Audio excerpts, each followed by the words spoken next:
Bonsoir à tous et bonsoir à tous. Aujourd'hui, un sujet assez différent des autres puisque je vais vous parler de l'incarnation, mais également de la désincarnation. Et oui, ce sont deux moments cruciaux, je vais dire, au niveau de l'âme. Donc voilà, bonjour à tous, je m'appelle Marie-France Pierre, donc je suis la créatrice de Sentir et Ressentir, donc mon centre de formation qui se situe à Liège, mais je prépare bien évidemment les cours en ligne qui ne vont pas tarder, je vais dire, à être bientôt diffusés. Alors, sur la chaîne Sentir et Ressentir, vous trouverez d'ailleurs toutes les informations me concernant ainsi que celles de toutes mes formations. Alors, ce soir, nous parlons donc de l'incarnation et de la désincarnation.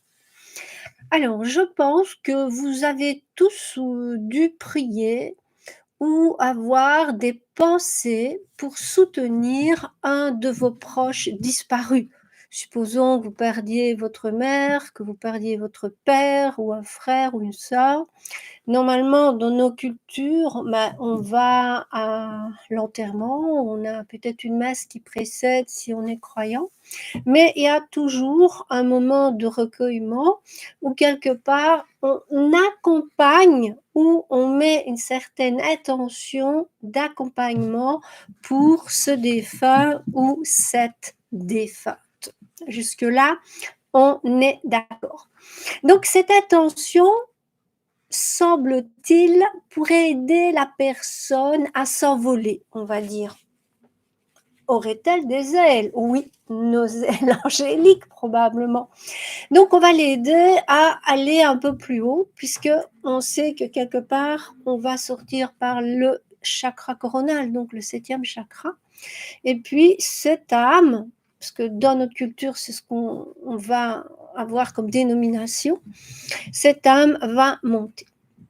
Eh bien, vous est-il déjà venu à l'idée qu'il y a le même phénomène lors de l'incarnation? Donc, d'un côté, on meurt, l'âme s'en va, et là, on trouve tout à fait normal d'aller aider cette personne à traverser une certaine dimension, un certain plan.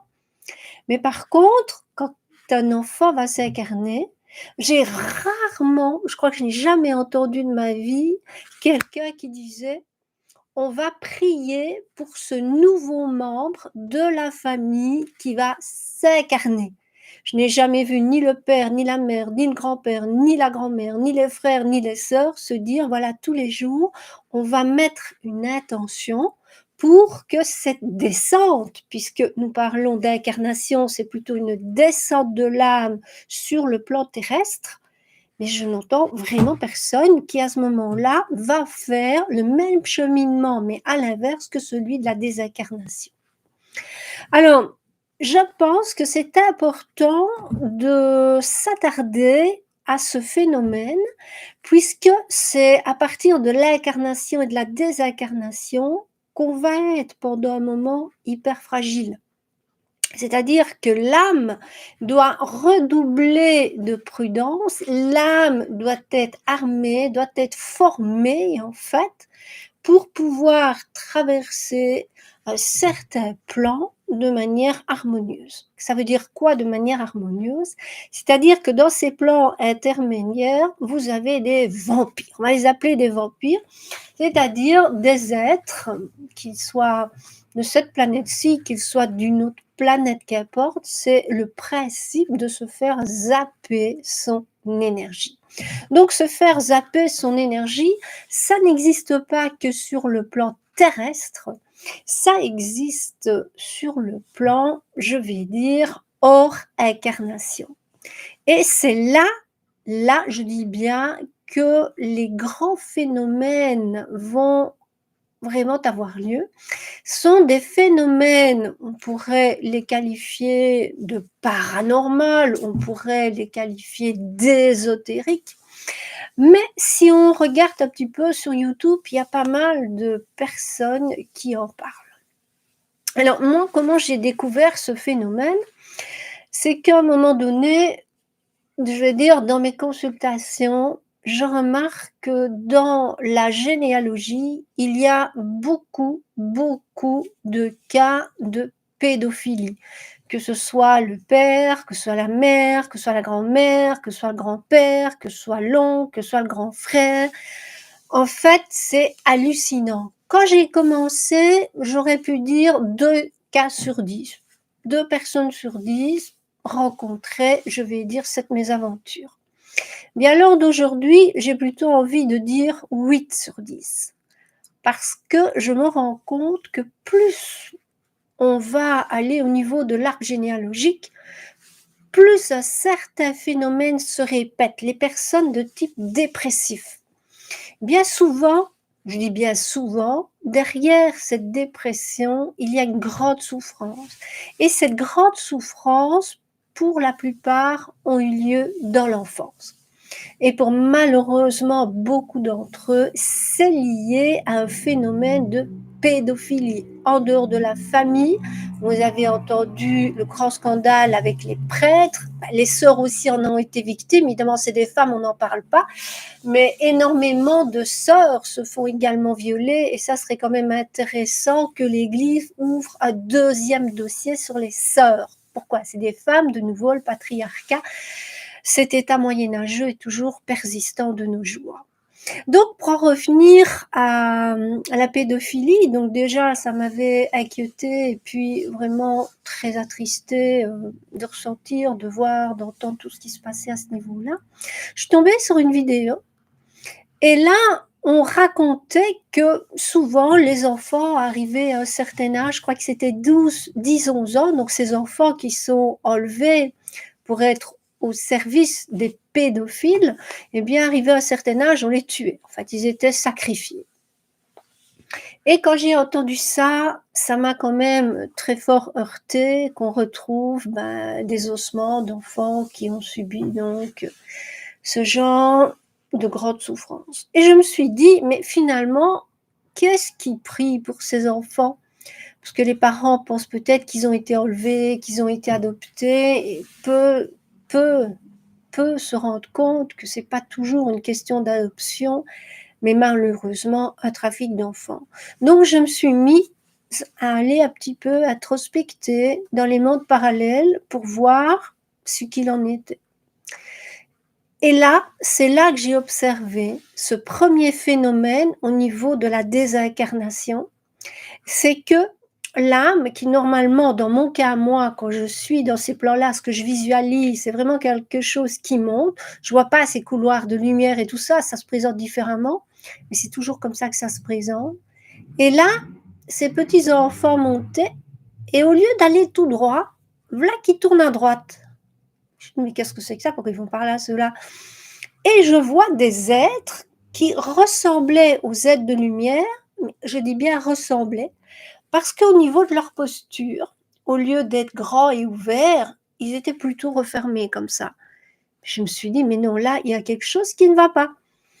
Et à ce moment-là, je suis rendu compte qu'en fait, ces âmes étaient détournées. Donc, elles allaient quelque part à un endroit où ces âmes, on allait leur faire une déprogrammation, où on allait les programmer pour être quelque part, lors de leur prochaine incarnation, comme des robots. C'est-à-dire des êtres qui vont être bloqués, qui ne vont plus avoir le 4e chakra, donc ce centre ici qui est hyper puissant, puisque c'est pour moi le centre qui vraiment est celui de la compassion, celui de l'ouverture aux autres, celui qui va nous permettre de nous rendre compte que la vie, ce n'est pas la recherche d'une religion et d'un paradis, mais qu'en fait, la vie, c'est l'émerveillement du vivant. Aussi bien la petite mouche qui vole comme ça, que le petit papillon qui, lui, papillonne de fleur en fleur, que l'éléphant qui commence dans la rivière à boire de l'eau, que le chat qui se promène sur un canapé, que l'oiseau qui est sur la branche qui chante. D'ailleurs, pourquoi l'oiseau chante-t-il? Donc en fait, quelque part, s'émerveiller du vivant pour pouvoir le conserver, pour pouvoir le sublimer était notre raison d'être. Donc nous devions en nous éveiller au monde du vivant pour l'aimer, le respecter et le protéger. Et on se rend compte que depuis des siècles, si pas des millénaires, l'homme a complètement oublié, je vais dire, le pourquoi il était là. Donc, la planète Terre est vraiment une planète d'évolution. Donc, on était là pour nous ouvrir davantage. Peut-être que l'histoire nous raconterait que nous avons peut-être sur une autre planète commis des actes qui ne sont pas très, très valorisants et qu'il y avait une possibilité de venir s'élever au-delà de toutes ces négativités pour retrouver cette essence sacrée.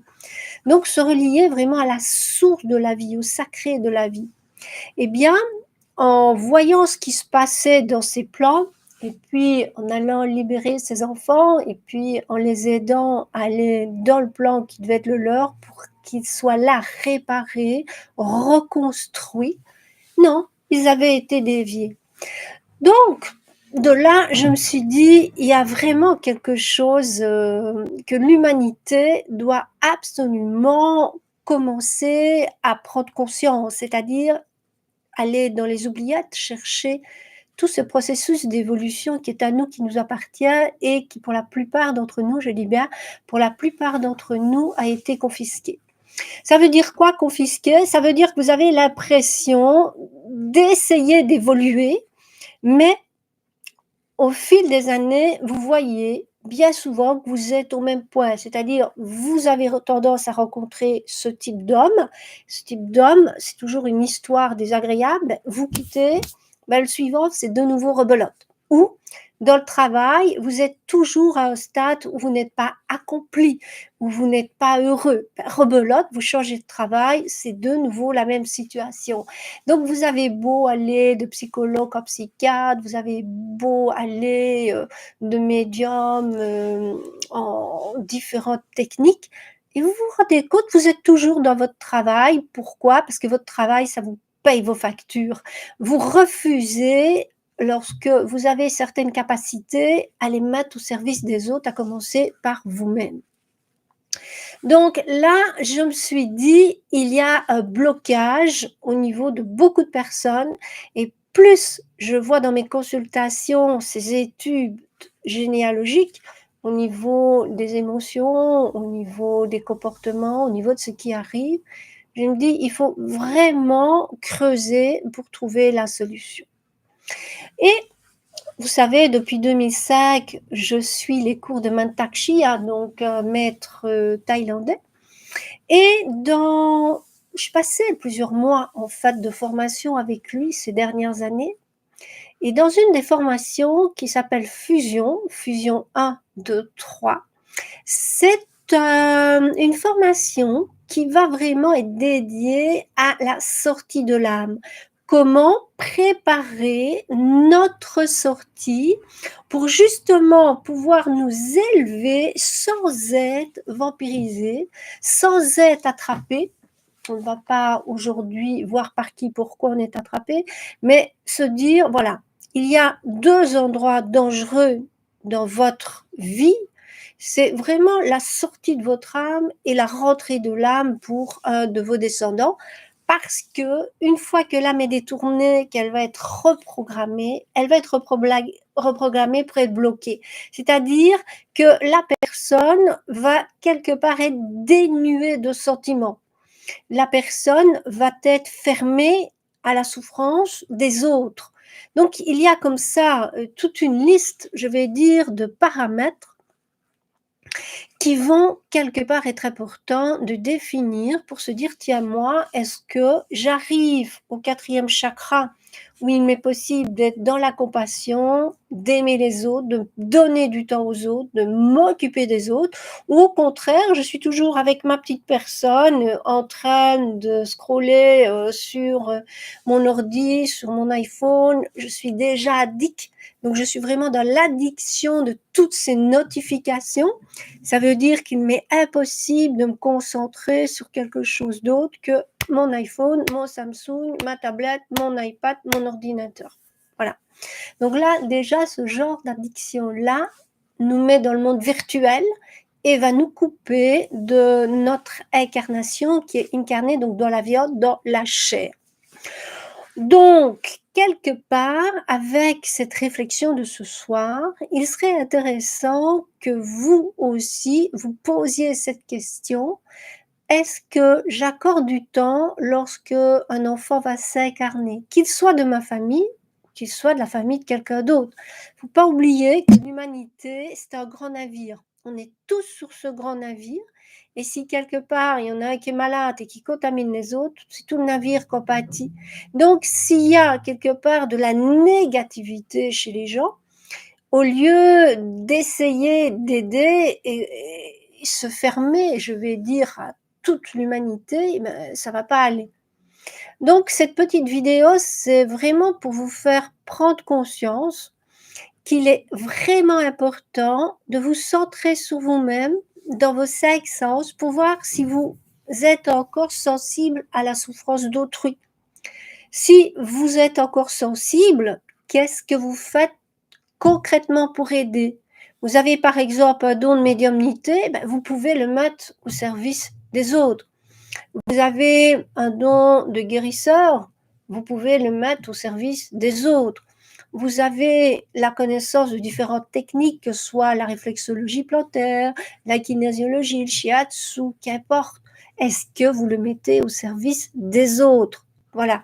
Si on veut s'entraider, il faut quelque part que nous ayons une vision holistique de l'humanité. Ce qui arrive pour l'instant, plus de 70% des pays sont en guerre, mais c'est lié à la différence, c'est lié à l'oubli. L'oubli de pourquoi nous étions là. Quelqu'un un jour a dit « aimez-vous les uns les autres ». Et je vais dire que cette semaine a été très très douloureuse pour moi, très très pénible, mais je vais dire dans cette grande souffrance, je me suis rendu compte que tout l'amour que j'avais pu donner à cet être était là et que cet être m'a donné énormément d'amour et que cet amour, il est dans mon cœur. Donc, si je veux aider quelqu'un, c'est non pas nécessairement en priant des maîtres ascensionnés. D'ailleurs, il faut savoir qu'il y a des copies de maîtres ascensionnés. Vous priez Jésus, mais est-ce le vrai Jésus? Sachez qu'il y a des copies de Jésus. Donc, dans l'astral, on peut tout copier. Donc, la matrice de la Terre qui était générer la vie peut être copiée, mais à l'inverse. Donc, ça, c'est encore une autre histoire. Donc, je vais dire que cette mission première, c'est d'avoir énormément d'amour en soi. Donc, apprendre à s'aimer et après partager cet amour. Donc, une fois qu'il y a de l'amour en vous, ben, c'est pas compliqué de partager. Si c'est vide en vous, ben, vous serez de nouveau, je vais dire, emprisonné. Vous verrez votre mari, votre mère, votre père, vos enfants. Ça va être, voilà, vraiment un cercle fermé. Et ça, c'est pas possible. Une fois qu'on a commencé à faire des cercles fermés, on s'est séparé des autres individus, alors qu'on devait voir un cercle, un globe, la Terre, et on est tous reliés. Donc, je me sens la sœur de cette personne qui est là au bout de la rue que j'ai jamais vue. S'il y a quelqu'un en difficulté, je vais y aller parce que lui c'est moi et moi c'est lui. Donc, quand il est possible d'aider quelqu'un qui veut être aidé et qu'il est possible d'aider, pas rester là, hein, regarder 50 films ou 50 trucs, c'est pas ça la vie. La vie, c'est je suis à l'écoute, j'ai 2 oreilles, j'ai 2 narines, j'ai 2 yeux, j'ai ma peau qui ressent. C'est ressentir autour de moi, que ce soit une plante qui n'a plus assez d'eau, bah, aller lui donner à boire. C'est ressentir un animal qui est dans la souffrance, aller lui porter de l'aide. C'est ça l'incarnation. Plus on va générer de la compassion, voilà, c'est vraiment le mot de ce soir, c'est de la compassion, plus on pourra améliorer l'histoire de l'humanité. Donc pour moi, ça fait des millénaires qu'il y a eu au niveau de l'incarnation ou de la désincarnation, donc l'incarnation ou la désincarnation, il y a eu des âmes qui ont été vampirisées et qui ont aussi été amputés de cette possibilité d'évolution qui se passe à partir du 4e chakra, donc le chakra du cœur, celui qui vous ouvre à tous vos frères, à toutes vos sœurs, donc pour construire un monde qui est rempli de joie, de bonheur, de découverte de la vie. Au contraire, je vais dire, de ces notions de compétition, de pouvoir, d'armement, la course aux armements. On n'est pas, on n'est pas conçu pour se détruire. On était conçu pour évoluer, pour générer, pour protéger la vie. Donc voilà, je pense que le message que je veux vraiment vous faire passer ce soir, c'est observer vraiment au fond de vous-même si vous vous sentez connecté à votre cœur ou si au contraire vous êtes dans votre tête. Parce que là, l'audiovisuel, donc tout ce qui est virtuel, ça va être votre plus grand ennemi. C'est-à-dire que votre cerveau, on est en train, donc ils sont en train de vous l'approprier pour vous faire penser comme ils ont décidé que vous pensez. Donc c'est plus votre cerveau, même si vous avez l'illusion qu'il vous appartient, toute la manipulation de communication de masse, à force de vous répéter la même chose, comme le perroquet, ça va devenir une vérité. Le discernement va progressivement disparaître. L'attention sur un même sujet en profondeur, ça va de plus en plus faire défaut. Donc, si vous avez un smartphone, un GSM, tout ça, essayez vraiment de l'éteindre et de l'allumer peut-être aux heures de pause, peut-être de temps en temps, mais pas être branché tout le temps pour voir la notification. Votre temps d'attention, il baisse de 12 secondes à 8 secondes. On est à 8 secondes en quelques années. On a vu par là aussi que ces addictions vont provoquer chez les élèves, donc au niveau scolaire, des manques d'attention et une chute quelque part des résultats scolaires. Donc il y a aussi au niveau social toute cette manipulation d'être quelqu'un si on est sur Facebook, si on est... Voilà.